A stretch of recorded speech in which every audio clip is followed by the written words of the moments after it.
So Kun Thaksin doesn't want to be pardoned.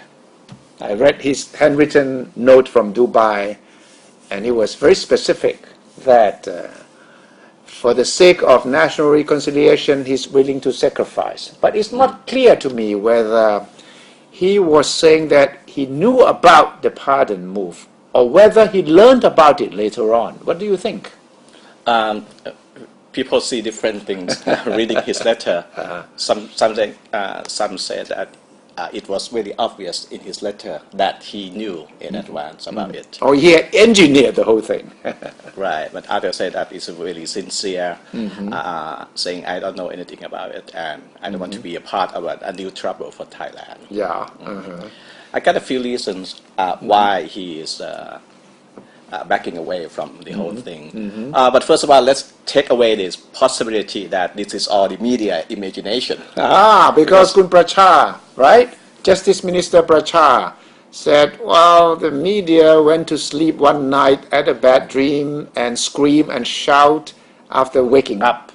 Right, and we are talking about every single newspaper in town. Either pro-Thaksin or anti-Thaksin or neutral, they said the same thing about and so-called plan to give amnesty. So this is not a figment of imagination. Well, we just take away that possibility. But we have some reasons why Kun Thaksin may want to stay away from this, at least for the moment. Yes. Yes, the first reason could be the public outrage, the possibility of another round of conflict in this country. The red shirts being organized and the yellow shirt planning a protest. So maybe it's too much and too risky for the Yingluck government to do anything like this. I think this is the main reason why. And maybe the second reason is what we discussed last week. This whole pardon thing will not benefit Kun Thaksin fully. He still faces at least four cases that could be made even more complicated by this pardon decree. So maybe it's easier just to put off the whole thing and wait it out. Well, my theory is that some people in the cabinet became quite overzealous when they saw the draft of this annual. In fact, it's not an annual thing, but it's a regular thing. In fact, the draft had been drawn up by the Justice Minister of the previous government, Abhisit government, supposedly to be submitted for the 84th birthday of His Majesty the King. But the draft from the previous Justice Minister, Kun Pirapan, was a normal thing. Was a normal. Yeah. Then somebody must have looked at the draft and said, hey, this is a good opportunity, let's do it, make some amendments, and perhaps could get Kun Thaksin out. That could be what happened at this mysterious cabinet meeting last week. Because if you listen to Kun Chalerm defending this confidential session, and in the parliament, he also was, obviously defending Kun Thaksin. Right.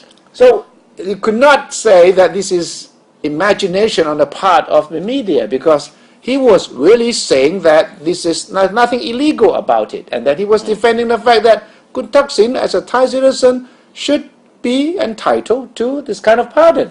Right, and judging from Kun Chalerm and other government officials, it is so obvious that this is there were some moves behind the scene to amend the law to Well, another reason is that Kun Thaksin case is really complicated. It is. We are talking about using something so generic. The pardon decree is something so generic. Yes. We have it every year, or virtually every year, and a lot of people benefiting from this decree every year. Yes.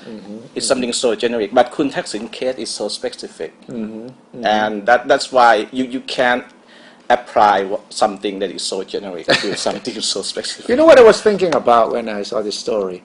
In a movie, when this fugitive is running away from police and running into a village of a big crowd of people in the middle of a town square, and then there was, people were mingling, people were enjoying a Sunday market or whatever, and then suddenly there was this fugitive running away from police, come dashing, and and disappearing into the crowd as if he can hide away from police. But then, if you look at the movie, you say, oh, you know exactly that this person is the odd man out of the whole crowd. So you cannot pretend that you are one of them, one of the crowd, because you are not one of the crowd. Right. And I think probably Kun Thaksin eventually came to this sense, and this is not worth it.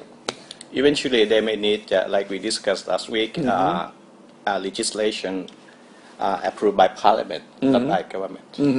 So people are now saying that Kun Thaksin should now, come forward and fight all the remaining cases. And if he really wants an amnesty, let the government, the Yingluck government, propose a full-fledged amnesty just for him and see how it goes. Right. So it will be fair, open, and transparent, and fight like a man.